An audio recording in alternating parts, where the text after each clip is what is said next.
I'm trying to. Are you trying to look like E.T.? I'm trying to do my E.T. I just need a basketball. And my eyeball's really big. Because E.T. has blue eyes, right? He does. Can't you look down on your own shirt? Go ahead and do it. Is that pretty close? No? Just stop. Just stop. I love E.T. You know what? E.T. was, it came out in 82 or 83. 83. 83. And so I was like 4 years old when it came out. I was born in 79. My parents took me, I'm sure they took my sister too, but they took us to see it in the theater. And I think I was like just a little too young. Because I remember. It was my first movie in the theater. Yeah, because I remember, like I didn't really understand everything that was going on. And I remember being super scared of E.T. and like, especially the part, when he gets really sick and he's like, they find him and he's all white.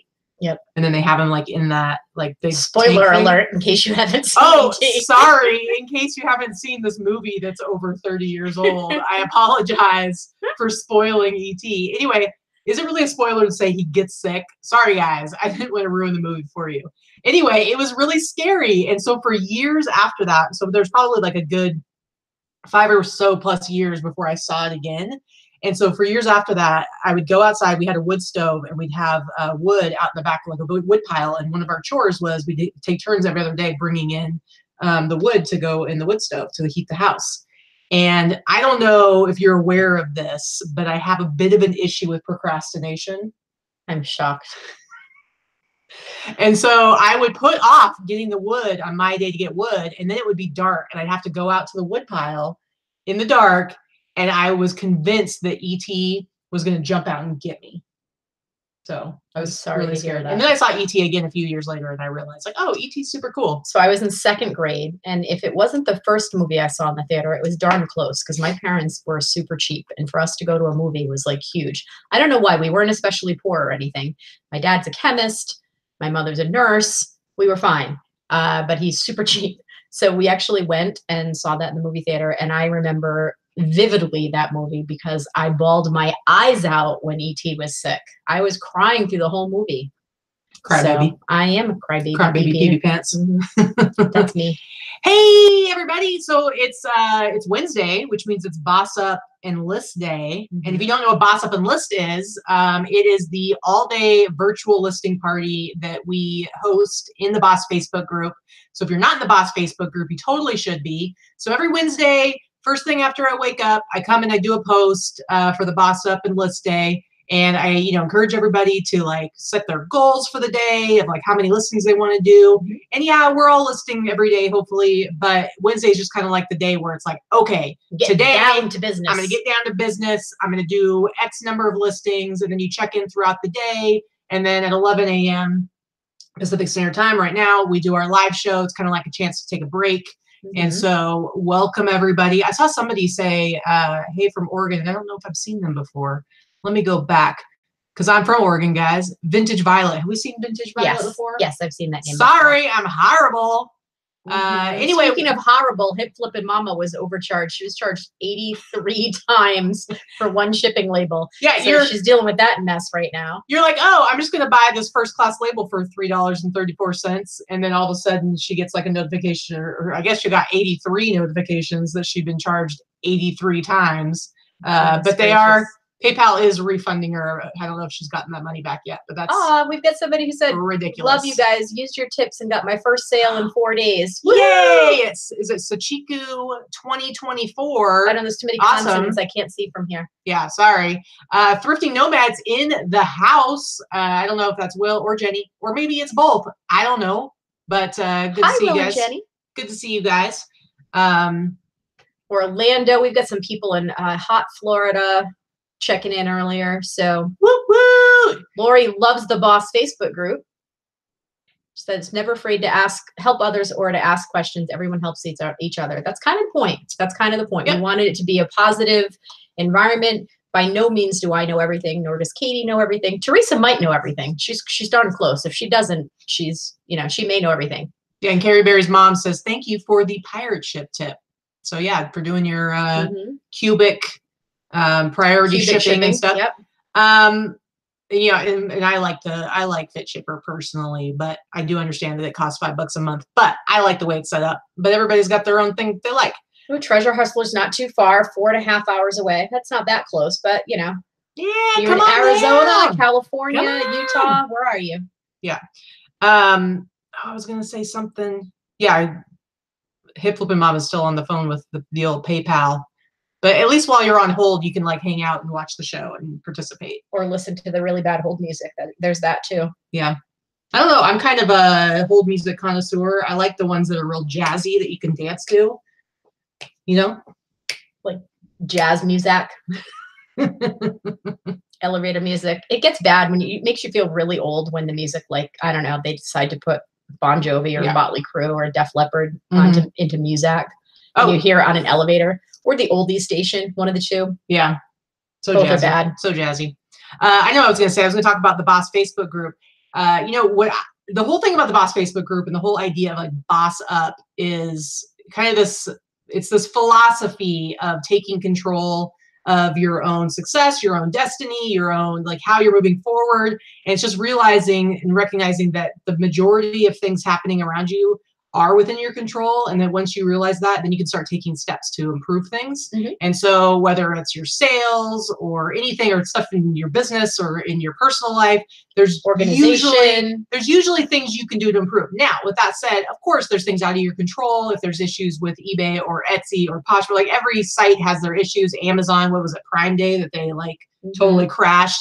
Like there's things that you cannot control, and I totally get that. But for the most part, you can take action on things that are going to improve your situation, whether it's in life or in business. And that's what the Boss Facebook group is all about. It's about supporting each other, celebrating our accomplishments, helping each other through difficult times.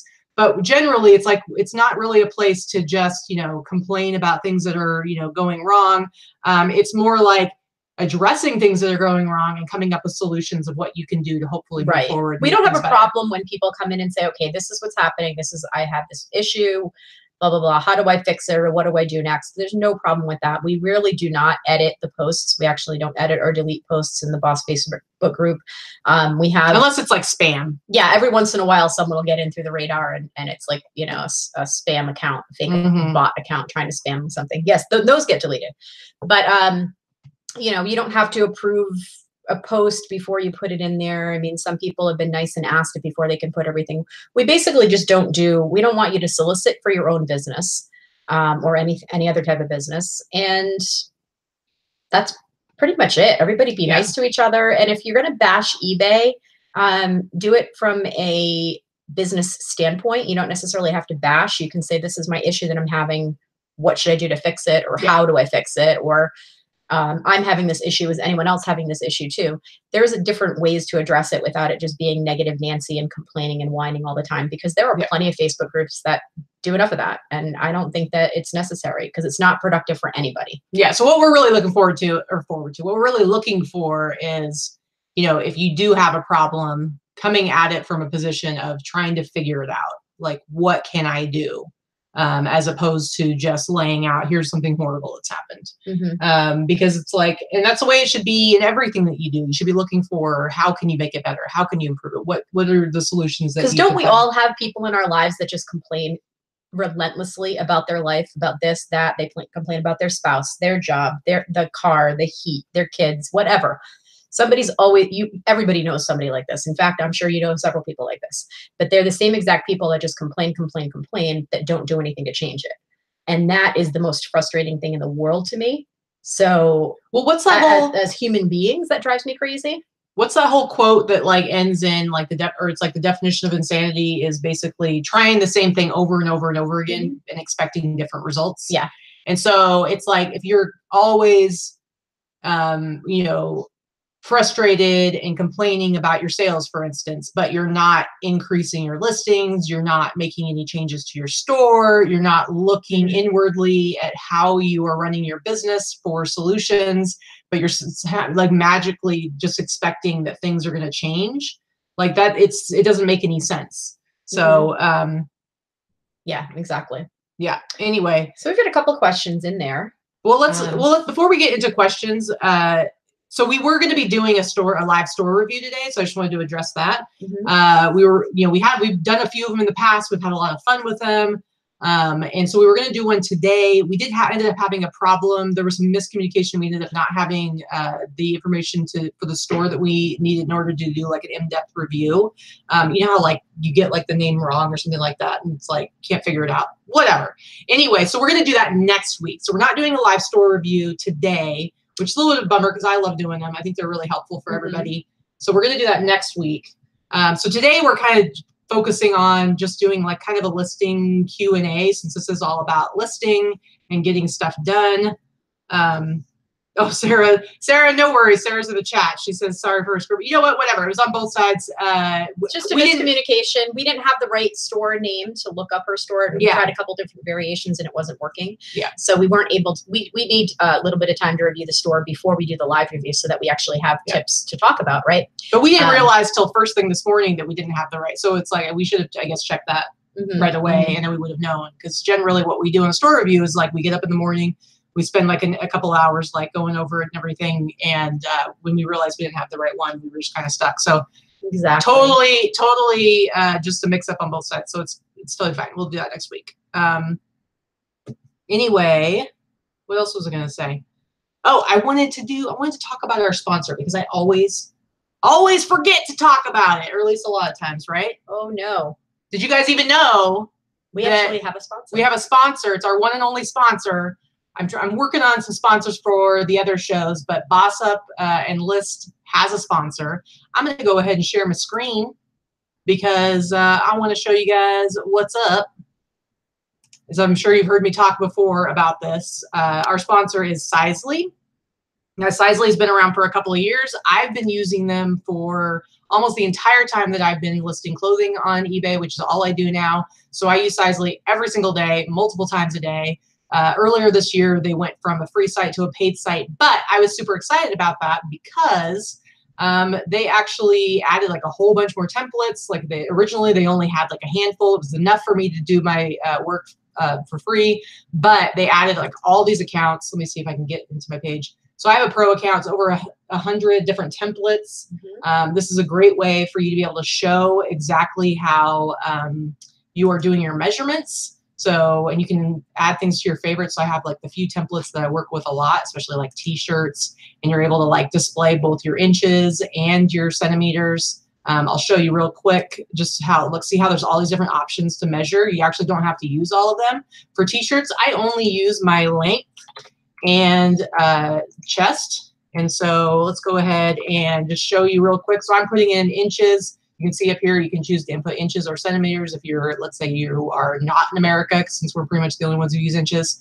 Go ahead and hit generate, and bam, now I have this really cool picture that shows inches and centimeters, and I go ahead and I save this picture and I put it in my listing along with my other pictures, and people can see what it measures. So it's good for like cutting down on returns and you know, helping people to see exactly where you're measuring from. This is especially helpful like with when you're doing like jeans or like dresses. You know, people want like thigh measurements, or you need to have like chest and waist. So I think it's really helpful. But you recently started using it like what, like a month or two ago? Like 3 months ago. Yeah. I've been using it for about 3 months. I love it. I don't know why I resisted it so long. I knew that she used change. I do. I really hate change. I'm like a lot of people, I think. You get into your own way of doing things, and I'm resistant to change is really what it is. Yeah. So I have my own little thing that I do, and you know what? It's a lot easier and it's faster, and it's way faster than typing out measurements in a listing, which is what I've always done. Yeah. I always provided my measurements. I just took longer to do it, and I don't use templates or anything like that. So it was taking me much longer longhand. And I love Sizely now. I'm really excited about that. So yeah, and it's like, you know, they have different levels. They do have a free level. It's pretty limited, but it's good if you just want to check it out and like try a couple of listings. But I use the pro account, which is the highest account other than custom, which is like if you have like your own retail store, online store, and you need them to make you custom templates. And that's, I don't even know how much that is. Like you have to contact them. But the one that I use, the pro level, is like over 100 templates. It's $8 a month. or I think it's $7 a month if you do it for a whole year. So it's pretty cheap, especially, I mean, if you're somebody who does all clothing like I do, I mean, I'm using hundreds and hundreds of their templates every single month. So for me, I think it's totally worth it. It makes my listings more professional looking. Anyway, there's a link below if you guys want to check it out. Fee? What about the monthly fee? How much is it? I just said. Oh, you did? Okay. Yeah, sorry. it's $8 a month if you do it month to month, or $7 a month. So I mean, it's not a huge savings to pay for it for a whole year in advance. I think it's really reasonable. I think there are lots of different subscriptions that we can, and some of us do use for different selling tools or things to help us, whether it's, you know, WorthPoint or Terapeak or Outright for accounting methods, GoDaddy, think that type of thing. But I think this is probably one of the best, you know, $7 or $8 monthly subscriptions that is out there. Yeah, for sure. It's definitely a time saver, and it's a very reasonable price. Yeah. Christy Am's asking if we could talk about the email offer for no final value fees if you relist using Quick Tool Link. I don't know anything about it, so I don't either. I didn't get that. I've never used the Quick Tool link. I don't know what it is. So we'll have to look. Sorry. Yeah, sorry guys. Oh, the other thing I wanted to talk about. So I know this hasn't affected everyone because your listings haven't been affected. Mine have, and there's been several other sellers out there who've talked about this as well. So it's definitely. Wait, stop the presses. What? We have somebody in the chat from Rhode Island. What's up? What? Who? Where? I don't see it. It says hi. Oh, hi, Kathleen's Boutique. What's up, Rhode Island? My people. My people in Rhode Island. When's the last time you had a lobster roll? When's or a hot wiener? Or a hot wiener? Tell us about your hot wiener experience. Christiane just said, "What good are you?" Apparently, we're not any good at all. Okay, so anyway, so the latest thing. Now I'm telling you guys this because, first of all, you should be on top of this kind of stuff. You should be checking to make sure that when you list things that it is showing up. Now, generally, when you list a new item, you know, have you ever heard somebody say, "I listed this thing and 20 minutes later it sold. I think I listed it too low."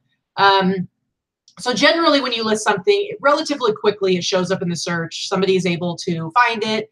Now, they do say it can take up to 24 hours for new items to be indexed. They call it like indexing.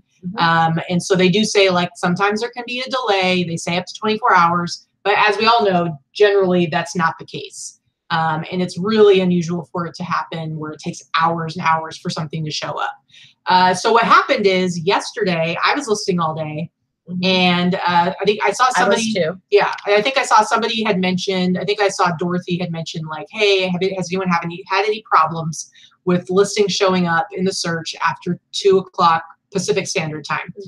And so I went and checked, and sure enough, my listings, anything I listed after about 2 o'clock is not showing up in the search.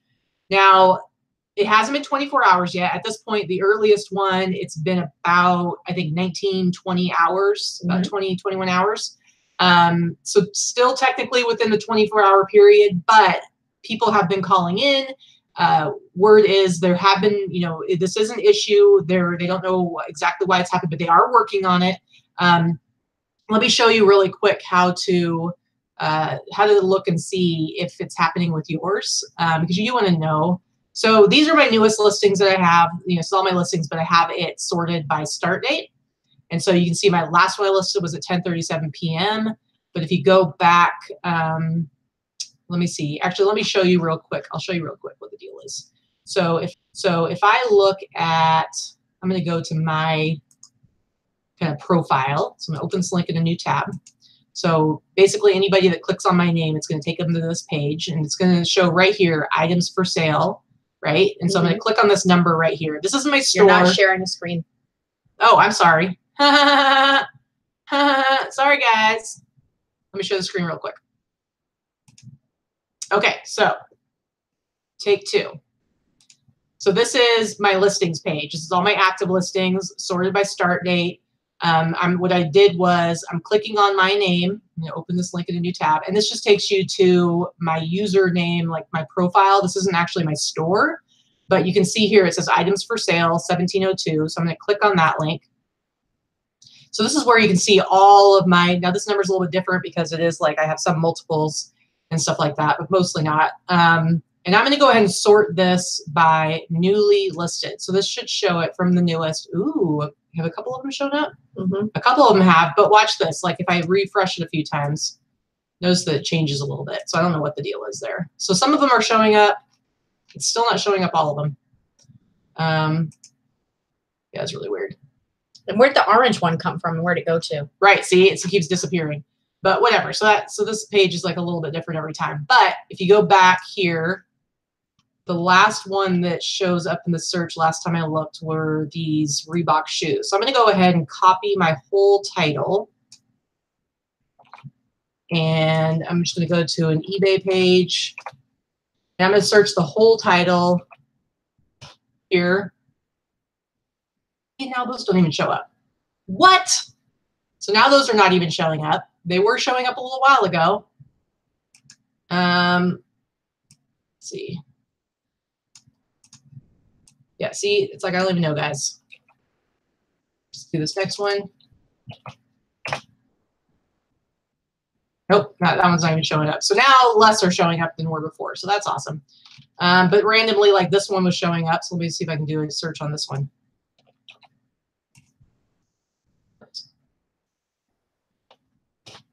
No. See, now this one's showing up. Oh, I see. It's the sponsored version and the regular version. Okay, so see, I searched this whole title and this one showed up. So now it's even more confusing because before it was like it stopped. This was the last one at 1:50 p.m. And then everything from 1:52 past that was not showing up. Now this one isn't showing up, but other ones are. So like I had these Adidas shoes. They were not showing up before. Let's see if they are now. Probably not. Nope, not showing up. So anyway, guys, they are aware this is a problem. I'm going to get off this share screen. Go ahead, check yours out. I would not let this stop you from listing. Some people are saying they're going to like cool it on listing for today. All my listings are there. Like they're all in my account. They're all there. They're going to figure this out. It's going to go up live. Right. But it is an issue. So if you... And it's annoying. I looked at hers. Hers are all there. Hers are totally fine. So it's not affecting everyone's. So go ahead and check and see if it is affecting yours. Because if it is, then you want to send a message to eBay for Business. You want to maybe on your listings page in the Seller Hub, hit that comments button and go ahead and leave a comment. Just say, hey, I'm having this issue.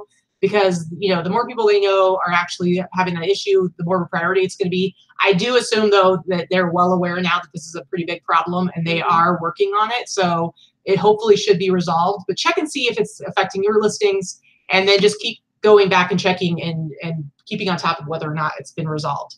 So anyway, so yeah, Kara says, I've got an offer. I should check and see.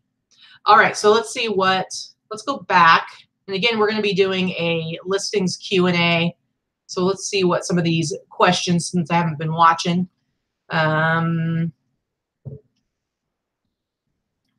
know some people had... You're going too fast for me to read it, so it's on you. DJ had asked if my international shipping setup can be added or selected if you don't have a store. Well, I do mine through my business policies. So... I don't think so. I don't know. I think you need to have a store to have business policies. Yeah, I don't know if non-store. But listen, if you are selling to the point where you're sitting here hanging out with us watching YouTube videos about selling, you should at the very least have a starter store. I mean, they're super cheap and it adds a lot of features. Again, I'm not entirely sure if you have to have one to have your business policies. You do need one to put your store on vacation. You run sales and things like that. And I think that that's important. Yeah, and a starter store, as far as I know, I think it's about $7.99 month to month, or like $4.99 if you sign up for a whole year. But I mean, even the $7.99 a month is super cheap for what you get. So if you're really serious about being a seller on eBay, even a casual seller, I mean, $7.99 a month is worth it, I would think. Yeah, for sure. So anyway, guys, I can't go back and scroll through everything. So if you had a question that we haven't addressed, go ahead and ask again. And Jesse Osmond says, E.T. is not a cat. Are you upset because I have a non-cat t-shirt on? But this really is like one of my favorite t-shirts ever. She actually has a lot of t-shirts. Yeah. I mean, I bought her like 10 t-shirts for Christmas too. from like the $6 t-shirt site. I don't know if anybody's ever checked that out, but it's hilarious. And there are tons of t-shirts. They're actually really good quality for like $6. I mean, the lowest is $6. They go a little higher, but really good quality t-shirts, men's and women's cuts with just all different weird sayings and pictures and stuff. So I bought her horror t-shirts, not cat t-shirts, but whatever. Yeah. She tends to wear those in the fall and the winter. She likes the whole horror thing. Yeah, for sure. G. Jasper says Craigslist Hunter doesn't have a store. I mean, I don't really know. I don't know. I don't watch his show, so I don't really know what his deal is, or why. Yeah, I don't know. I don't know how much he sells on eBay, so no idea. But if you're more than just like the most casual seller who's just occasionally selling something now and then, it just makes a lot more sense to have it at least the very, very smallest store starting out. So anyway. I know that I do know that he's a big seller. Yeah. But I mean, he puts everything in auction. I think that's the deal. And I don't think you don't need a store if you're just going to put everything in auction. That's his business. Do you not have to pay anything strategy for auctions? I'm not sure. I don't know how he deals. Yeah. I don't know. I've never looked at his store. I'm sorry. Yeah. Oh, and guys, if you guys have been paying attention to the whole thing with the Denver Broncos sweatshirt that I was tasked with selling for $100 because she didn't believe I could sell it. I mean, you could say I cheated a little bit by making a big deal about it and getting Wade from Wade's Ventures to like buy it for $100 but really she didn't specify the rules. The rules were that it needed to be paid for. It can't be returned. Right, but you could have said, well, you need to try and sell that within a regular sale without hyping it in the social media community. So yes, I took a little bit of advantage. I was able to get Wade to buy it. So it was purchased for $100. I've already shipped it out to him. Shipped it out on Monday. And hopefully we're going to see like a video or pictures come up soon of him wearing said sweatshirt. But the deal was if I was able to sell it, she was going to be doing a super chat song on our next Sunday live show. So that's going to be happening. Have you been preparing? I have not. You better get on it. There's gonna be a lot of judging going on. There's gonna be lots of judging. We're gonna have a lot of people in the chat hanging out. And it's one super chat that I'm doing. Whatever. Casey says he's gonna come and do like a bunch of super chats, and I think that if he's doing that, you should totally be doing that. I should totally get something out of it. See, you got $100 for the sweatshirt. Well, no. You don't get super chat. You don't get nothing. Yes, you do. I get nothing, but You're I have to. Full of lies. I have to perform like a monkey. What am I, for your amusement? Well, yeah, that's what I do with the super chats. They throw money down and I do a little dance. I'm okay with it. All right, so we've got some questions. Let's actually do some questions. Yeah. What are our questions? Treasure Wrestlers, your super chat is already stuck in my freaking head every day. Yeah, mine too. Welcome to my world. All right, so we've got some questions. Scrap Happy Thrifter. I have my listing set up to automatically relist, and when they relist, the best offer option goes away. Does anyone have this problem? I haven't heard of that problem. I have not heard of that problem. That's a definitely call an eBay issue. If you have best offer normally and you have auto relisting happening and it's going away for some reason, that sounds like there's some sort of glitch on your end. I know I hate to keep using that word, but are you using good till canceled? Like I've never heard of that. So I'm not really sure what the problem is. But yeah, because my stuff is all auto relist, and I have best offer on everything, and it is always there, so it doesn't go away when they relist. So I've never heard of that problem. Yeah, and here's the thing, guys. As far as going back, I see a little bit more talk about having a store or not having a store, and that Craigslist Hunter makes tons of money and all that stuff. I mean, if you have good stuff and you're making good sales, yeah, it doesn't matter. I mean, you don't need a store to be able to make money on eBay. The thing about having a store is that it saves you some money because you get like lower fees for your listings. It saves you money in that, I mean, it helps you to like get even more sales because you can do all kinds of, I mean, there's just like there's a lot of features that you can use. You can do sales, you can put your store on vacation if you need to and hide your listings or however you want to do it or extend your handling time. You can use business policies. It's cheaper than paying for each listing. So I guess it really depends on what your business model is. If he chooses to not have a store, that's totally fine. It must be working for him. Yeah. I would just think that not having a store, your costs are going to be a little bit higher. So why you would choose to do it that way, I'm not entirely sure. But it doesn't mean you're not selling. I mean, you could be selling $1 million a year on eBay without a store. You're just paying higher fees. Right. So, I mean, I guess. Big Fish, Derek Yamamoto in the house wants to know if we were to color his hair to be like me, what would be a good color for me? I don't think I can pull off pink. Oh, you could throw. Well, you your pink. wifey has a very pale lavender or pale blue. I think you could probably pull that off too. It'd work really nice with your skin tone, your super tan Asian skin tone. Edward just came into the chat and said E.T. eats cats. No, you would be incorrect. That's Alf. Alf eats cats. See? Alf is the cat eater. E.T. eats Reese's Pieces. Yeah, and drinks beer. Yes. Sometimes. Reese's Pieces are delicious though, aren't they? They kind of are. Yeah, I love them. All right, let's see. Best offer. Do you put the dollar amounts or just see what the buyer offers? I just have the best offer option checked off on all of my listings. And you know, like everybody else, I'm sure I get tons of lowball crap, but it's just an entry into a conversation. And I just respond with what I'm looking for. And if they, you know, accept my counteroffer, they do. If they don't, they don't. Yeah. And as we've talked about before, I am convinced that best offer, when somebody makes a best offer, even if it's like for 50 cents on $100 item, I think it does push that listing up in the search, and it just does make it more visible to other buyers because there's activity on it and someone is showing interest in it. And that's how kind of the algorithms work. I mean, I don't have proof of that, but it's happened so many times where someone makes an offer and somebody else comes in and buys it for full price. Yeah. So if you really look at it as more of a tool to bring more activity to your store, rather than focusing on like somebody giving you too low of an offer, I think it's really important to have it. I mean, again, you can do it however you want, but I like to have the offer. I used to never have best offer. I will tell you, I'm constantly changing my business. I think we all are. I think we're always evolving and changing. I used to price my stuff really high, no best offer. And that was it. That was how I did my listings. And I had everything good till canceled. None of those things are the same anymore. A year and a half later, I have best offer on everything. I do still price my stuff pretty high, and I generally do get a much higher price than most people selling a like item. And I'm sure that has something to do with both, you know, my feedback and the way my listings look and all those types of things. But I definitely have changed my stuff. So there's nothing wrong with trying and seeing what works for you. I've done free shipping. I've done paid shipping. I've done 50 and 50-50. Right now I'm doing free shipping on everything that's, you know, in a reasonable weight and size. Because I do have some pretty heavy hard goods that I don't do free shipping on. But everybody's a little different. There's nothing wrong with going in and playing around with your store and trying different things to see what works. Speaking of, Diane Klink has a really good question.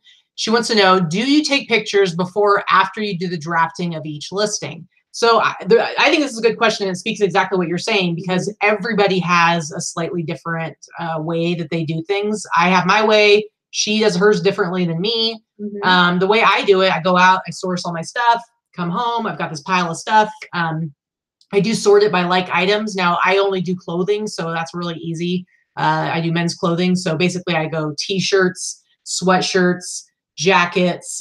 So I'll divide it up like that, and I'll have my pile. I take pictures of everything first. Then I go through and I take measurements of everything, and I actually put it down.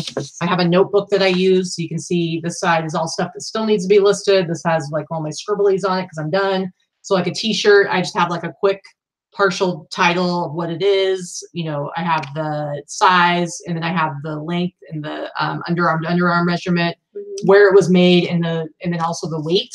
And so I write that down really quick. And then when I go to list, I just sit down. I have not made any drafts yet. I sit down with my list. And so with t-shirts, for the most part, I already know how much I want to sell them all for. So I don't really have to do research unless it's something really interesting or different where I'm like, this could be a collectible item and I need to go and do some research. So t-shirts are really simple. I just go and I list one, and then I use sell similar, sell similar, sell similar, my own listing. So all I have to do is switch out the titles, the pictures, and it's pretty easy. And so for me, that just seems like the most streamlined way to do it. But that's how everybody feels about the way they do it. So you do it differently. What do you do? I do entirely different. So I sell a lot of different items. I will still bring my things in and sort them by like items, that type of thing. And I put them in piles, and either I photograph them or Dana, my assistant, will photograph them. And once everything's photographed, it just goes back into a pile until I'm ready to list. I don't do drafts. I've never done drafts.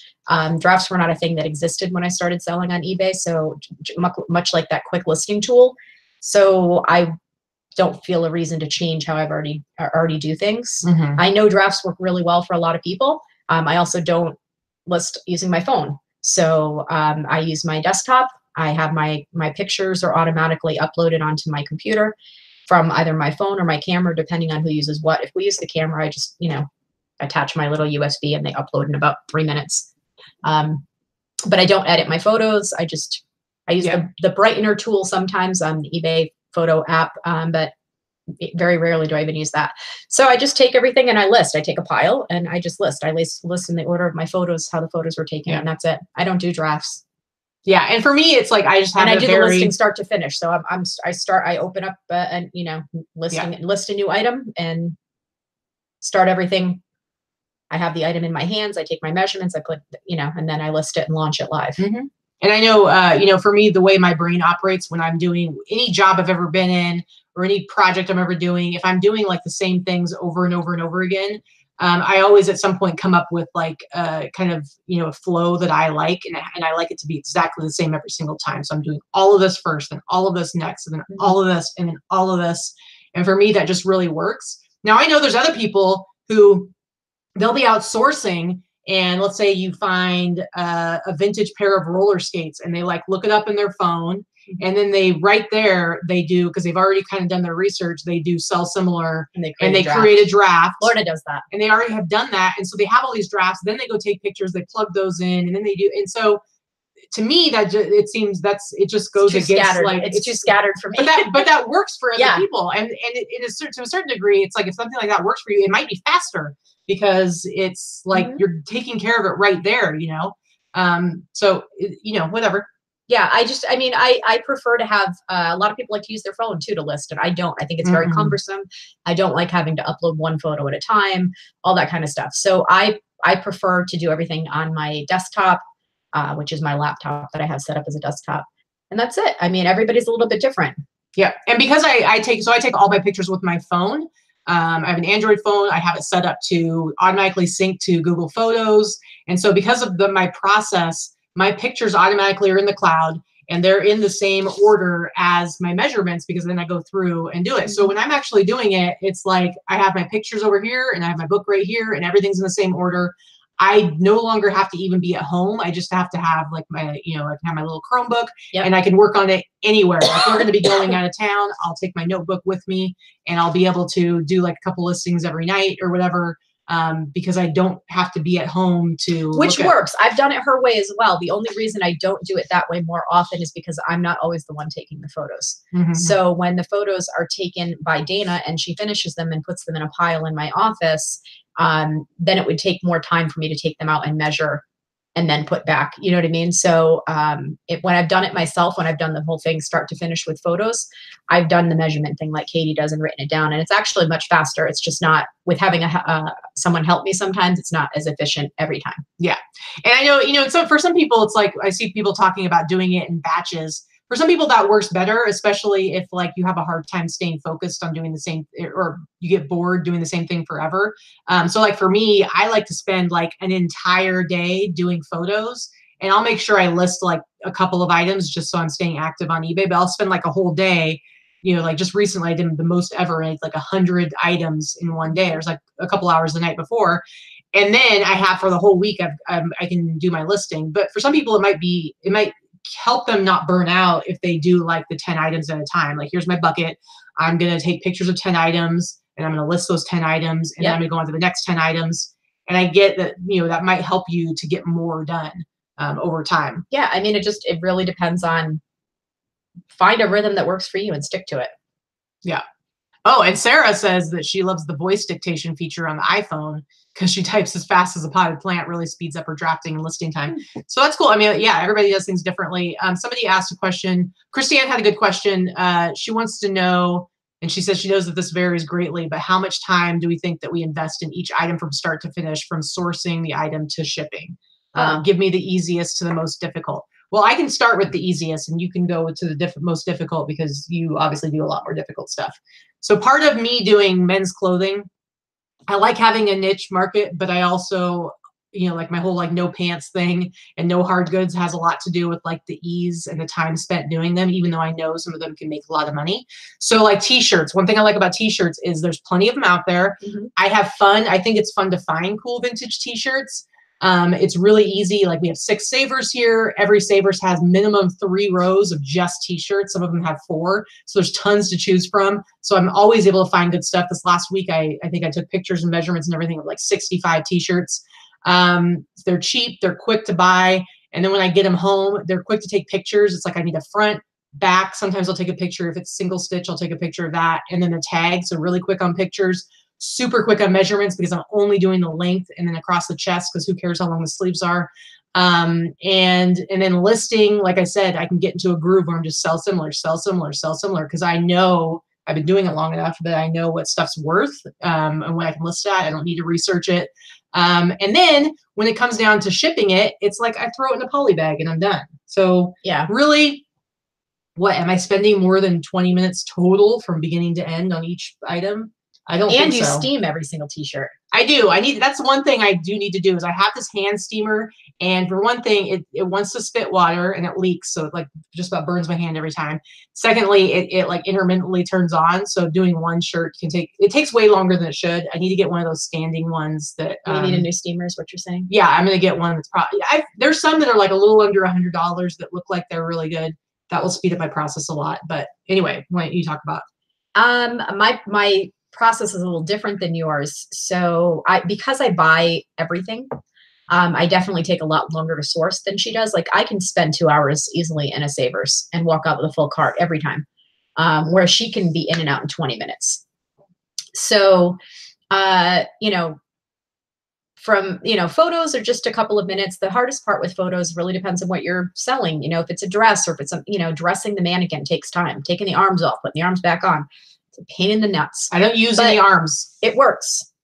So hers is a little bit different. So once I actually have photographs of an item, if I have the photograph on my computer and I sit down to do a listing, no listing takes me longer than 5 minutes or so from start to finish.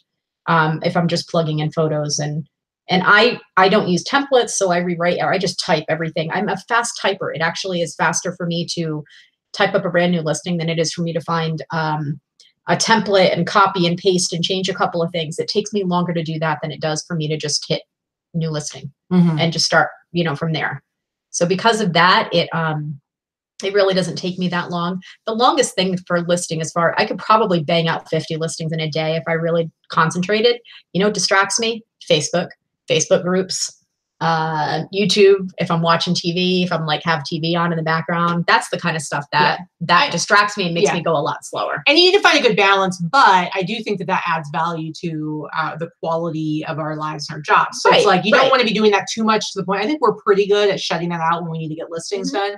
And really like, I could do 50 items a day listing, but I'd have to be like hardcore focusing on that, pushing myself. And to be honest, I don't like working that way. I don't like it. But like, as far as like, so you sell a hard good, I mean, what your most difficult thing, like how long are you spending on shipping that? Like a good 10, 15 minutes sometimes? Like, let's say you sell something that's difficult to package, a hard good. Yeah. How long are you spending on packaging that? The longest is about 10 or 15 minutes. Yeah. Yeah. If it's like a big, heavy electronics item, I just try to have all the appropriate tools on hand. I have my, my pool noodles, I have my bubble wrap, I have my packing peanuts, and I have many, many different sizes of boxes. So the longest is that it will take me, if it's something difficult to package and ship, a strange shape or something really big or oversized. And sometimes you got to clean that when you're getting ready to photograph it. You got to like separate out pieces or whatever. So cleaning prior to, photography, or if it's a board game and you've got to count all the pieces and you've got to make sure everything's, in there and, that kind of thing. As far as that stuff, or if it's a pair of shoes. And like I've said before, I don't clean everything, but I will clean an expensive pair of shoes if they just need a little magic eraser and some polish. I'm not going to just throw them up there. I do. Yeah. So Christy Ann says worst case scenario. I'd say 40 minutes is probably a good guess for like worst case scenario. Yeah. As far as overall time from start to shipping it out the door. Worst case scenario. And then it better be a really good ROI on a hard good. So like with t-shirts, like that's one of the things, it's like because it's so easy and so fast, it doesn't take up a lot of my time, which I think it's really good we're talking about this because your time is worth money. And I think people ignore that. So t-shirts I'm willing to sell for less. Like I'm okay. I hope to sell most t-shirts for $25 to $30, some more. And that's based on the fact that I know I am not investing as much time in them. And plus I have fun with them. Oh, by the way, so Big Thrift, first of all, she said that she has one of those standing steamers that she thrifted for $10. Let me know if it's awesome. Let me know what brand it is because I do need to get one. And then she said, here's a fun fact. Contrary to popular belief, the traditional first year anniversary gift is not paper, it's a steamer. So that's funny because for those of you that don't know, we have been together for almost a year now. Technically a year. Our official start of dating was what, September 2nd? So we're super close. It's our actual first date. Yes. So that's the anniversary we've used. Yeah, because we did meet initially online, and so we actually were together before we actually had like our first date. So we're one of those people, one of those couples. So yeah, so it'll be 1 year. So I guess you're supposed to give me a steamer. I'm just kidding. I will get my own steamer. Because that will make a huge difference, huge difference in how quickly. Because seriously, like this is what. So a t-shirt, I don't like to have any wrinkles. Again, back to kind of the OCD thing. I can be super disorganized in some ways, and in other ways, I'm super particular about the way I do things. So my steamer, it turns on. It maybe goes for about 15 seconds, and then it shuts off, and so then I gotta wait. So basically, it's like, if I'm lucky, I can get the t-shirt done in 2 revolutions of steaming, if I'm lucky, but otherwise, so I'm probably adding double the time I need to just because of the stupid steamer. So. And yes, it's, as opposed to the traditional U-Haul, well, the U-Haul did come about 4.5 months into the relationship. We did back and forth for a while. And even before our first like official date, I already had told her that I would move to Vegas. So that's pretty bad. But that was more of a like, it's like, okay, it was a big step for us to decide that we were going to be together. It was like a big deal. It was definitely, for her because, because she had never been with a woman before and there were a lot of issues that were kind of wrapped up into it. Making that step was a huge leap and a really scary one. And so it made sense to talk about like, what is this going to mean? Because she didn't want to, the idea of like leaving Vegas at that time was not something she even wanted to consider. And so I was just basically up front, like, listen, don't worry about that because if it comes down to it, I'm happy, I will move to Vegas and it's all going to be good. So I just wanted that to be not something that she had to worry about. So, and then here I am. I came in December. Let's see. Second year full body mannequin. I do have a full body mannequin. Actually, I have 2 of them. Katie and I have a half for a man, but Katie likes the flat one. She likes what she uses. Yeah. Suzanne says 40-minute average UGG. I mean that we're talking. That's like worst case scenario. That's from sourcing it, bringing it home, photographing it, listing it, putting it away, pulling it, packaging it, and shipping it. Yeah, and that's for a really high maintenance item that you would hope has a really good return on investment. So it's worth it. Again, with a t-shirt, I can't imagine I do more than 15 minutes from start to finish on each t-shirt. So I'm not really worried about that. So somebody had asked a question, Todd, I believe. Where'd Todd's question go? It was, what's the best way to ship a heavy jacket that won't fit in a padded envelope? I don't want to ship it in a medium flat rate if at all possible. Okay. Poly mailer bag, ship it, if possible, squish it down and ship it using cubic. Yes. So Fit Shipper or Pirate Ship, what you do is there's a drop down where you can choose I'm speaking for Pirate Ship because I don't have Fit Shipper, but there's a drop down where you can choose padded mailer, and padded mailer means you can put a box inside the poly mailer. So it has a photograph of something that looks like this. So you're going to put your jacket or whatever in this, and then you're going to put your measurements and your weight, and it's going to be measured based on the exterior measurements of the mailer. And generally they're going to fit into a cubic, and it's going to be less than it's always going to be less than the medium flat rate if it fits those specifications. Yes. Here's a couple things. So cubic, I did do a video a while back. So if you go look at all my videos and do a search and just search for cubic, you'll be able to see a video where I talk about cubic. There's a couple of things to know. One thing, you can do cubic as a soft pack. And so in a mailer, if you are using a mailer, the reason I grabbed this is because this particular size, now this is like 15 by I think 12.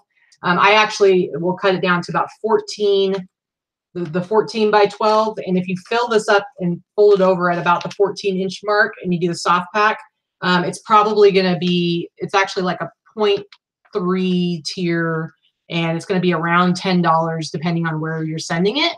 But if you can get it down to a 0.2, that's actually going to be more like $8. So it's pretty cheap. So seriously, go look at the cubic thing. It all depends on the dimensions. It can be up to 20 pounds. The other thing I'll show real quick with cubic, what's great about these priority shoe boxes. So cubic is a priority method.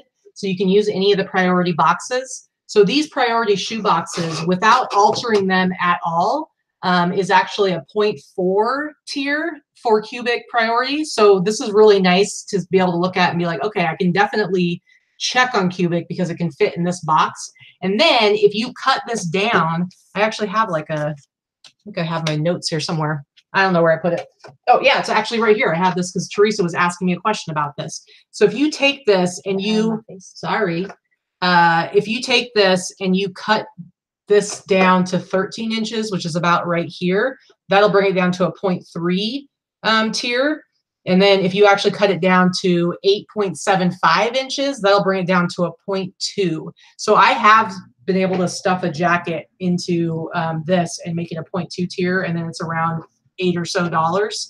Squish it. Now it does depend on where it's going. It will alter the price a little bit, but you should definitely be checking out cubic. Cubic. Okay, what was another question I saw here? What? Ripped in the mitten? Doing my own international shipping and sales are up. That's awesome. Super chat. Super chat. She's super chatty. Yo. Ripped in the mitten just got the super chat song because she busted out a super chat. Woohoo. Weight does not matter on cubic, actually. It does to a certain degree. I'm sure it's not going to ship a 100-pound item. Up to 20 pounds. That's the max. 20 pounds. Yeah, Teresa just put up the numbers. And so, yeah, but I love the shoebox because, you know, when you're, let's say you have a heavy jacket, I can visually look at that box and be like, yeah, I could fit it into that. And so it's really cool. So Katie, do this at your wedding, first dance. Well, since we've pretty much decided we're going to go to Italy instead of having an actual wedding, we will have a wedding ceremony, but we're not going to have a reception. See, now I might have to do the super chat song when we get married. No. But so going back to Thrift in the Mitten, doing their own international shipping and sales are up. I'm telling you, doing your own international shipping is a great way of bringing your sales up. I have said this many times before, 20% of my sales are international. Mm-hmm. However, 17 to 20% of mine. If you go volume wise, less than 20% is international because my international sales tend to be higher valued items. Mm-hmm. They buy a lot of stuff that's worth a lot more. I love it because I do free shipping domestically. International sales, they pay for their shipping. So I ship so much stuff myself. If you're not doing it, you should definitely be doing it. I promise you, your sales will go up. Allison from Big Thrift says, on my first anniversary, my true love gave to me a steamer that does not burn me. It's pretty bad. I like it. So Sarah wants to know, and Teresa actually answered a question, but she wanted to know if when using Cubic, can you still print labels through eBay with discount? No. It's not through eBay. eBay does not have Cubic priority right now. So I go to Fit Shipper. I really like Fit Shipper a lot. It was created by an eBay seller and Joshua Newell. And so I feel like it has features that I really love. It does cost $5 a month. I save that with the first time I use it every month. You can do it through Pirate Ship and it is free. I don't like the process there as much. I had to use it when she was out of town. The discount, they have commercial rate discounts. Overall, Commercial Plus. It's better. It's the same as eBay on everything, but add Cubic as an option. Yeah, and so you're getting the same discount. You're still getting the same discount that you get through eBay on your other items. and on your international and things like that. Yeah. But one of the good things about it is that you can insure first-class international packages using that and still get your discount, where on eBay you cannot insure first-class international packages. Yeah. Sarah, it auto transfers the shipping info because you actually connect your eBay account, and I know it's the same on Pirate Ship. You connect your eBay account, and so when you go into, like, if I go into Fit Shipper, it shows me all the things that need to be shipped out.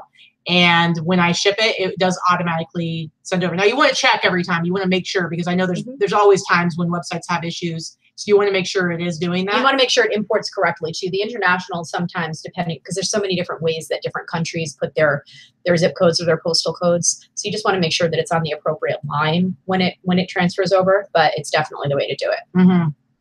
Yeah, and Treasure Hustler says we do our own international shipping as well and always make a little extra money on the shipping. And international buyers don't like global shipping program, GSP, too much because the prices are really high, or so they've heard. And that is true. I think it depends on where it's going to, but I know specifically Canada, it costs a lot more because here's the thing. Other countries usually have some sort of customs fees that VAT taxes that they have to pay when something gets imported from another country. But they all have like their different way of doing things. And so Canada, for instance, I know there's a lot of times where they won't charge them at all. But when you go through the GSP program to do your international shipping, it automatically charges them those fees. And so every single time they're having to pay those fees, when if it had been sent to them directly, they wouldn't a lot of times have to pay those. So there are a lot of like Canadian buyers who won't even order something from a seller that they see uses GSP. Correct. So it makes it cheaper for your buyers. You're going to get more sales. I just think overall it's a lot better. And do you use strictly Fit Shipper or eBay and Fit Shipper? I use Pirate Ship and eBay, and use both too. Yeah, I use eBay for everything that I can use eBay for, because for one thing, I do free returns, and it uploads your label and cost information, so that when you offer free return that way, they're not going to be charged. You're not going to be charged more for a return shipping label. You'll be charged exactly what you paid. Yeah. If you use one of the other options, it will charge you based on the weight of the item. Yeah. For your return shipping label. So that's kind of a pain in the neck. Rhonda, aka Ron Dazzle Girl, wants to know if I have a video about setting up international shipping. If you go back to like a couple months ago, Boss Up and List show, you'll see, I think in the title it says business policies, and I do talk about setting up my international shipping. And then there's also a video that I did that's all about doing your own international shipping. So just kind of do a search or go back through my videos. And you can see where I show how easy it is to actually ship an item that's been ordered internationally. Because let me tell you, when I started a couple of years ago, I had the exact same issues that everybody else does, where I was like, international shipping, that sounds really hard. That sounds really overwhelming. I don't know if I'll do it right. Don't I have to fill out all these forms? It sounds too difficult. So I signed up for GSP. I think I was signed up for GSP for about a week before I was finally like, I'll just try it myself. And it turns out it's super easy, and you just it's almost identical to doing domestic shipping. You print out your label at home. You don't have to fill out a bunch of forms. You have to input a couple of things. You sign it, you put it on your package, and you're good to go. It's very easy. Super easy. James asked if using GPS, I think you mean GSP, does it impact, if not using, does it impact visibility ranking for listings and search? Absolutely not. GSP is not something that is, whether you use it or not, is not something that factors your rankings in search or visibility on the eBay site at all. GSP has not always existed. I started selling, like Teresa, more than 15 years ago, and I've never used GSP. I don't actually even know exactly how it works. I know from hearing from other people, but I've always shipped on my own. And it was when you had to actually fill out things by hand and go and stand in line at the post office, because it wasn't offered. eBay hasn't always had shipping through eBay. USPS didn't always exist online. So we used to fill out, forms in triplicate and stick everything on. I think it's way more fun to ship it yourself, because otherwise you're just shipping to Kentucky every time. And I like being able to say, whoa, I just shipped this thing to Israel, or I just shipped this thing to Italy, or I just shipped this, you get to, or sometimes I've shipped a couple times to countries where I'm like, wait, I've never even heard of that country. Yeah. Or some weird island in the middle of nowhere that nobody's ever heard of. Is that really a place? Yeah.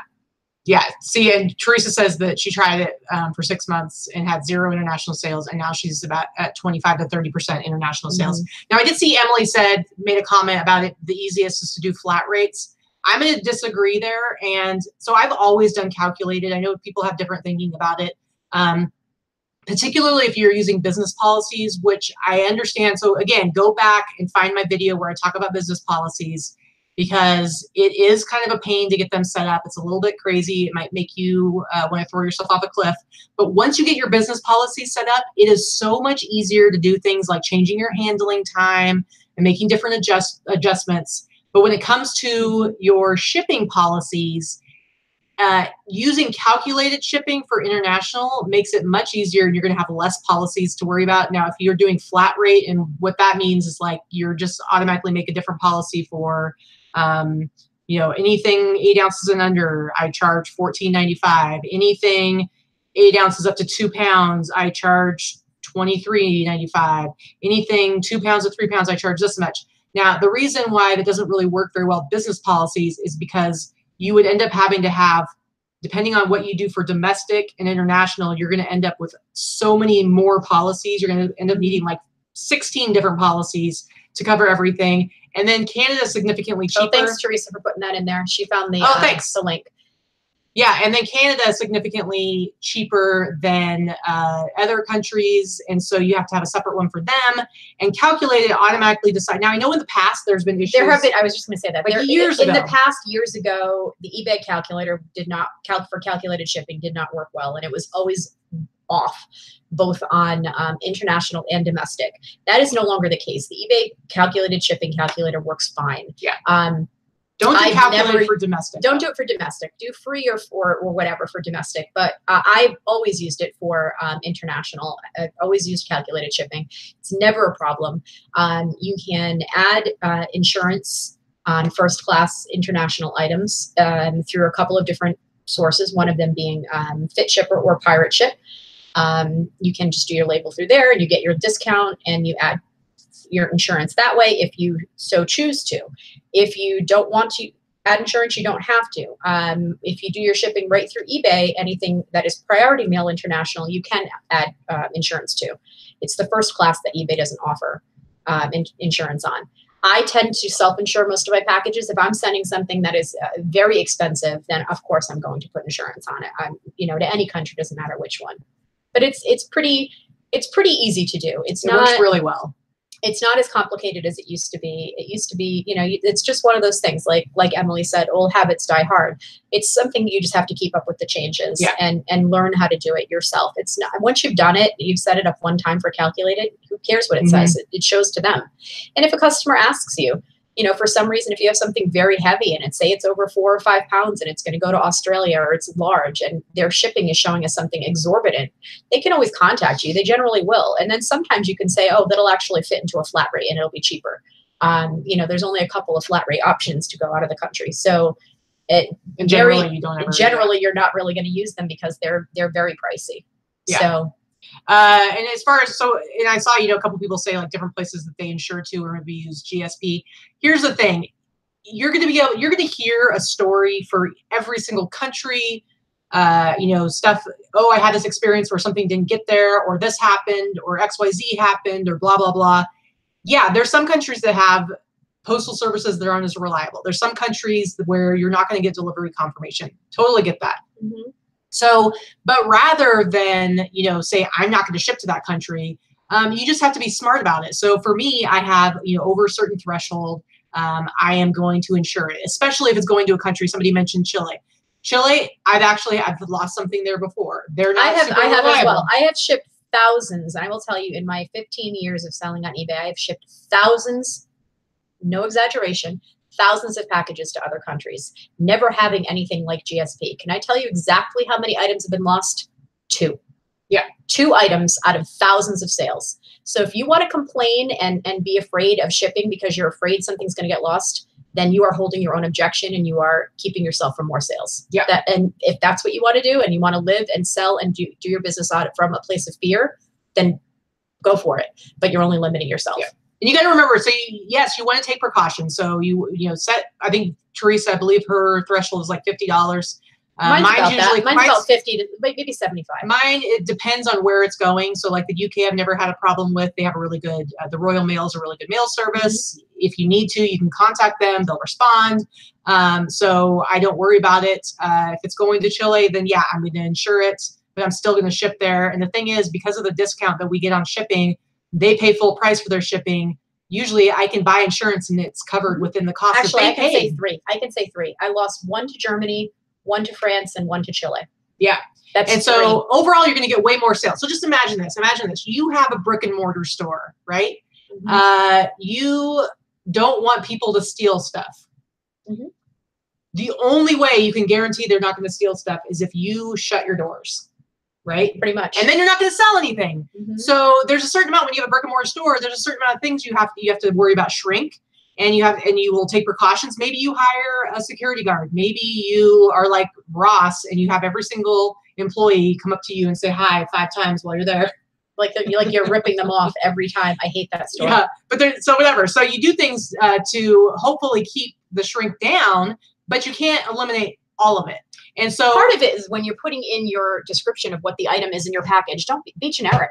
Don't be putting, I've got this polo Ralph Lauren cashmere sweater for $400. You know, just be generic sweater. Yeah. You know, that type of thing. But the point is, like you said, if you send things first class domestically, sometimes those get lost. They're not insured and you're just out that money. So basically, it's like my whole thing of like, remove all obstacles. It's like, I want the doors to be open as wide as possible for all the money to come to me. And it does open me up to a little bit of risk, but you have to think about like how much risk is there really? And compared to a brick and mortar store, it is a fraction. And so of shrinkage, making tens of thousands of dollars just from international sales. If I'm going to lose a few hundred every year because something goes wrong, I'm totally fine with that because that's just part of the cost of doing business. And overall, my sales are going up higher. So we've got a bunch of questions. Humberto, how do you handle returns when you sell international if you have free returns? I do not have free returns on international listings. Yeah, you can. Free returns on domestic only. Don't do free returns on international. That's not even something that's like encouraged or that you have to do. They actually have it set up in business policies where when you set up your policy, your return policy, you can have it different for domestic. So I have free returns, and then returns are buyer paid for international sales. So right. It's totally easy. And international shipping, when you add the weight, do you round it off? I round off. I always put like 1 to 2 pounds or 2 to 3 pounds. That's how I. Well, and the prices that it goes, you just have to know where your cutoffs are. So I'm going to round up to 8 ounces and then up to 2 pounds and then 3 and then 4. Correct. Because that's where the price changes are. So yeah, So you basically do that. And yes, you can check off to insure a package when you're using Pirate Ship on First Class International. It doesn't automatically do it, so you have to check it off and you're paying for insurance. But you don't even have that option on eBay. So Pirate Ship and Fit Ship both have that option. Thrifting Nomads, can I add international and still keep GSP? Now, I don't completely understand how that works because I know that they've said like, oh, well, we encourage GSP for heavier items, which I don't really understand because I'm like, you can still sell it with priority shipping international. But so there must be a way to do both, but I'm not entirely sure because I know in my account, it's like you turn off GSP completely. Right. Same here. So I don't know how you do that. That's probably a question you'd have to go to maybe eBay for Business or call because I'm not really sure. But I mean, I would say like, just go for it. Just go for it. If you're worried about an item, insure it. I mean, I do get that there's certain things like, let's say all you sell is iPhones or, like super. Right. If you're selling stuff in a high fraud category, that's entirely different. I mean, 99.9% of what I sell is used, whether it's clothing, luxury goods, shoes, collectibles. There aren't a lot of people that are trying to scam somebody in another country over a used pair of jeans. Realistically, it just doesn't. I'm not dealing with a high fraud category. If you were dealing in a high fraud category, and if you are, then your variations may be different. Yeah, I'm not selling a lot of Nike or name brand shoes in that way. Sometimes here and there, but not very many. There's always different things for different, depends, like free returns. You don't want to do free returns if the only thing you sell are things that weigh 4 pounds. that costs $30, $40 to ship around the U.S. Of course, you're not going to do free returns. So it really just depends. And yeah, Treasure Hustler says that you can do GSP and international. So again, I just don't know how to do it. So they say there's a checkbox. And Juliana, do you ship first class to Italy, Brazil, and Russia, or do you offer priority only? I do first class. I do both. I actually have not ever had any problems with Russia or Russian Federation. Everything goes there. Russia is one of, I would say, it's a good tracking country. I would say Canada, Australia, UK, and Russia are my top 4 countries that I sell to. And I've never had a problem with Russia. I will say that Italy is definitely one of the more difficult countries to ship to.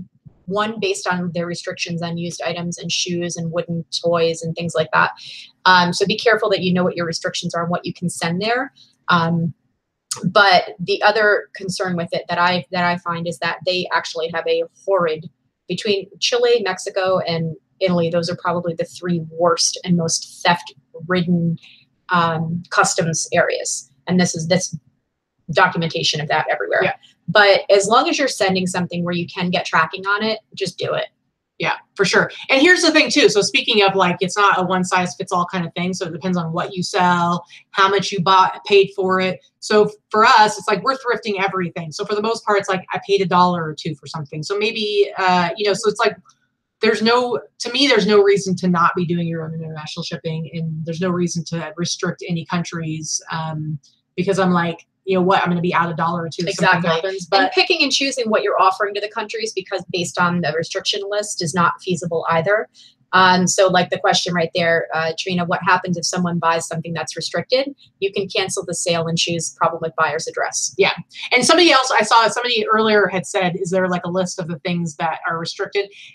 It's hard to find like a really good comprehensive list. So what I would suggest is you just have everything be available to sell anywhere. And then when you actually do sell something, if you're not sure, do a quick search of like, can I send used clothing to Italy? And it'll say no. And so then you have to go cancel the sale and do because of address. But for the most part, most stuff is okay. You can't ship like perfumes or colognes because those cannot go air and you're not getting into another country without going in an airplane. So you should not be selling that kind of stuff overseas. But otherwise,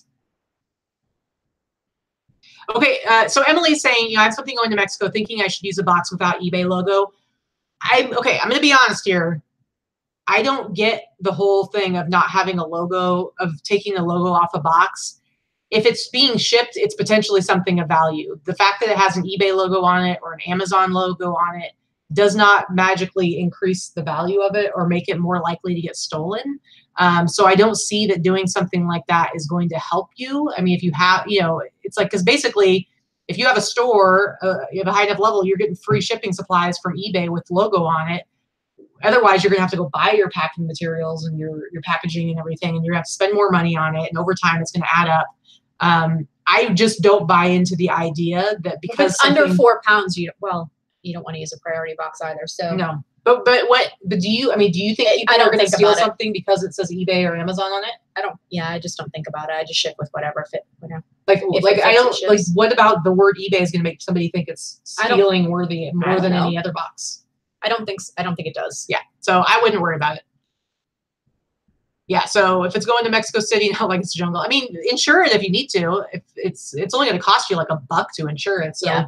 Usually the insurance cost is less than the actual discount you get via eBay or FitShip or Pirate Ship. Yeah. So yeah, I mean, technically, it's that whole idea of like, if you never insure anything ever, you're going to come out on top, even for the things that you would have been able to like get your money back on. With that said, even I insure stuff occasionally, because I just feel better about it with the higher value stuff. Sure. If it's something that's an expensive sale or higher value, absolutely. So, and if you have a certain amount of money invested into the item itself, if somebody loses something you paid $1 for and you've got to give a $50 refund, okay, it hurts, but it's not really, you're not out anything. Yeah. The other way around, yeah, I mean, it can hurt. Yeah. So, whatevs. Right, we're over an hour. We are, see? And you thought we wouldn't have enough to talk about. She thought we wouldn't have enough to talk about. And I was like, you're so silly. I know. We always have enough to talk about. We have more than enough to talk about. But I do apologize that we did not do the live store review this week. We will do it next week. Yeah. We're both excited to do it. I love doing those. So yeah, I think they're really helpful. I think they're good. I think they're good at like not only helping people see ways that they can improve their stores, but I also think it's really helpful to kind of see that maybe the things that they're overly critical about on themselves is not really something to be criticizing. But I wanted to get into one other thing really quick because, we're talking about listing today because it is Spots Up and List Day. And so I wanted to talk about listing goals. We've been talking about this. I know we talked about what our listing goals are. And I wanted you guys to take a second here to kind of check in and whether maybe you haven't set any goals yet at all for quarter 4, in which case you should. And if you have already set goals, like how are you doing with that? I know for me, my big goal was I have like almost 1,700 listings right now on eBay. I want to get to 2,000 by the time October 1st comes around, which is kind of when quarter 4 officially starts. And then I want my Etsy store to be, I think I've kind of shifted now. I want to be at 700 listings. So 2,000. What I said. Yeah, I don't know, but 2,000 for eBay, 700 for Etsy. So I've really been ramping up my sourcing and my listing because I was kind of slowing that down a little bit during the summer because sales were a little slower. But now I've been kind of going crazy. So that's kind of where I'm at. I feel like I'm doing okay with my goals. I'm at 20. I don't remember what I said. I'm at 2450, or I was at 2450 yesterday before some sales on eBay. My goal, I think, was to get to about 2,700 on eBay, or maybe I said 3,000. I'd love to be at 3,000, but I don't think that's going to happen. I can't seem to ever get that high. And then on Etsy, I'd like to be at 500. I'll be at 250 on Etsy by the end of the week. Yeah. And I just started on Etsy again 3 weeks ago. So it's just cross-posting. Yeah. I'm almost to 500. So I think I'm on Etsy. I think I'm at like 492 or something like that, or 93. Yeah, I'm at 2,450, and I will be at 2,500 by the end of the day tomorrow. Mm-hmm. Between today and tomorrow. I mean, I'm listing at least 100 new items a week. Yeah. So it's tough though, because sometimes like as you list more, then you start to get your sales start to go up a little bit, which is good. It's a good thing. It's a really good thing. But when you're setting those goals, like last week, I was all like, yeah, I'm like 10 away from 1,700. And then over the weekend, I had quite a few sales. It was like kind of like going back in time to when I used to have really good weekends. And so it was the first like really good weekend in a long time. And all of a sudden I'm like, oh, I've got like all these listings. I still haven't hit 1,700. And I'm like, God. So, again, good problem to have, but I do really want to try. I've never hit 1,700 before. So I actually have right now more listings I've ever had. And so I'm excited to hit 1,700 and then try to get to 2,000. So yeah, it's almost September, Retro Dottie. So if you can try and get it to happen. Jerry said that he thinks he can get to 2,600 by Friday. Where are you at right now, Jerry? He's at 24 and change, or maybe just went over 25. He's just ahead of me. He's been listing quite a lot. He's in the last few months. His numbers have come way up.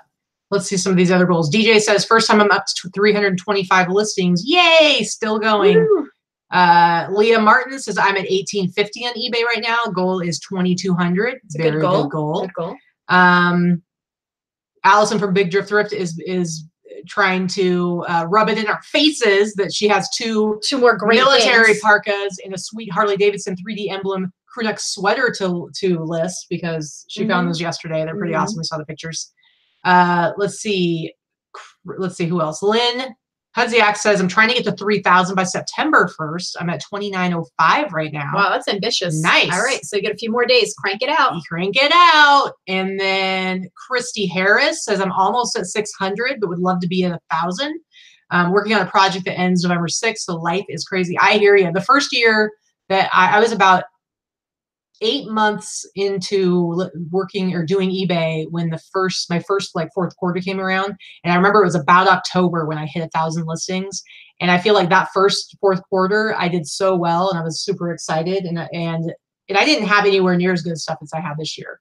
And I remember that December, I did $8,500 gross, and that was all thrifted men's clothing. And I had, just like I said, 1,000 listings in October. Yeah, I did. In 2016 in December, I did almost 13,000, and it was mostly used stuff. And I remember it being like, I was like, oh my God. Yeah. And then last year, it wasn't as good. Last year was like 8 or 9. Yep. I'm going to shout out some more here. Ron Dazzle Girl says trying to get to 500 by the end of September. I'm only at 144. That's ambitious. It's ambitious, but you can do it. You can totally do it. Barbara Colson's at 870, wants to be at 1,000 by October 1st. Awesome. Barbara's working hard. Yeah, she really is. She's been really cranking them out. And she's cross-posting a lot on, I know she's doing a lot on Etsy too.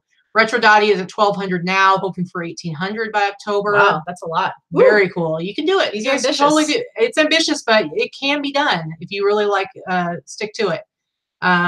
Thrifty Nomads trying to get to 500 on eBay, currently at 420. Get on it. You got plenty of stuff to list. I have seen your sourcing videos. Get on it. Get on it. What else do we have? Big Drift Thrift still trying to get to 500. It's because for one thing, you get awesome stuff, and then you sell the crap out of it fast. Yeah, but should break 500 by tomorrow. You guys have, Ron Dazzle, you're not the only one under 1,000. Yeah, don't worry about it. And it really depends on what you sell. There are like seasoned eBay sellers who never go above 500 listings, but because of what they sell, and burn stuff so fast. I mean, that's not my model, but that's a lot of other people's business models, and it works for them. My stuff takes a lot longer to sell. That's it. Oh, this is great. Lori Rickson. I was at 50 a few months ago, struggling to get to 100.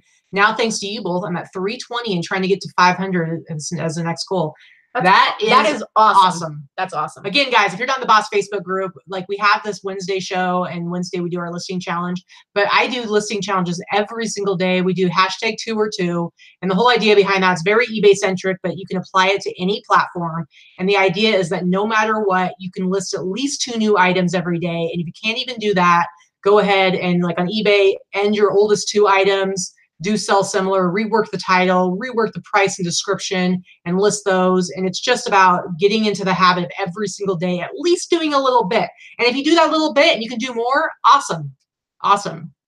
I mean, I do have like a day or 2 every week where I can only do a couple. And then every other day I try to do more, like, 15 to 20. So, but we're doing that full time. I know not everybody has full time to put into it. Tammy Jolson wants to be at 1,000 by the end of September. Is at 525 right now. I love seeing all these numbers. It's so awesome. Very, very cool. Sarah Carvel goal. She wants a 60-day total. Her 60-day total is at 20,200. That's crazy. That's an awesome total. You're kicking butt. What do you need us to review a store for? You're doing better than both of us. Yeah. Wants to get to 30,000 by January 1st. Very, very cool. Jen's Cool Shop, 233. Goals 400. Rose's Closet is over 400, wants to be at 700. Man, you guys are killing it. Oh, Laura Franzika in the house, late chiming in, but she's aiming for 1,000 by October 1st and is at 852 right now. Awesome. And you have great stuff, which Laura, by the way, bought the amazing Lifted Research Group sweatshirt that I showed during the haul. And I also had the picture up, the picture up on Instagram. So I think she's going to be using it as a gift. I sent that out yesterday morning, so you should be getting that soon. Mary O just restarted, wants to get to 100. Can totally do it. All right, guys, that's enough shouting out everybody. But awesome on all the goals. Keep up on it. Again, get in the Boss Facebook group because it'll really help you to hit those goals. Because if you're checking in every day in the hashtag 2 or 2 posts, we like to motivate each other. So. Yeah, it's going to help you to kind of get things going. I know I've been loving watching Dorothy's journey. She's the one that we did the inventory intervention on because I think it kicked her in the butt. But even before that, she has been saying, what her numbers are, and she has been listing so much more over the last few months, and she has brought her listed numbers up a lot. And since the intervention, she has actually gone through and gotten donated a bunch of stuff in her house and gone through. Her husband had an eBay account that had some lower dollar items on it, and she got rid of that. And so it actually, I think, has motivated her to do a lot of the purging and other aspects while she's doing a ton of listings. So I'm super excited to see that. Well, and I would love to see everybody come out of fourth quarter just like having done great and having, their best sales ever. Because it really is kind of an energizing time of year because you get really excited, but you got to be ready for it. You got to have your stuff listed. You don't want to have 1,000 unlisted items sitting at home that could have been selling during that time period. People are afraid that if they sell used items or they sell used clothing, that it doesn't sell in fourth quarter. And I will tell you, you are wrong, because everything I sell is used, whether it's collectible or just used clothing in general. People tend to shop more fourth quarter, whether it's for themselves or for gifts. So I sell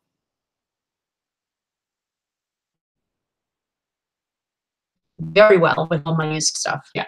Now I do like to have a mixture of new stuff in there as well, more, Mhm. but you're going to sell, no matter what, you are going to see an uptick in your sales. You really are. And so the more you can have in your inventory, the more quality items you can have in your inventory. Don't just throw up any old crappy thing that you have. You should be focusing on quality items as well. So anyway, all right, guys. See, we managed to go way over time. We did. As usual. It's because you talk a lot. I know, I do. I apologize. Maybe next time I can just sit quietly while you talk. Sure. I'd like to see that happen. Would you? It'll never happen. Rude. Hashtag rude. Anyway, thanks guys for coming, and make sure you come and hang out with us on Friday. That will be No Pants Friday, which is our normal AMA Q&A. See, Enzo says hello, Poppy. Yep, see? Princess Poppy with pink hair. Yay! That's what the little ones call me. Awesome. Thank you guys so much, and we will see you next time. Hopefully see you in the Boss Facebook group. The link is down below. Both of our Instagrams are linked down below as well, so you should totally follow us. We've been putting stuff up every day. I think we're moderately entertaining. I don't know. Whatever. Minorly. Anyway, get back to it. Get working on those goals. I gotta go list. We will see. I do too. We will see you later, and boss up.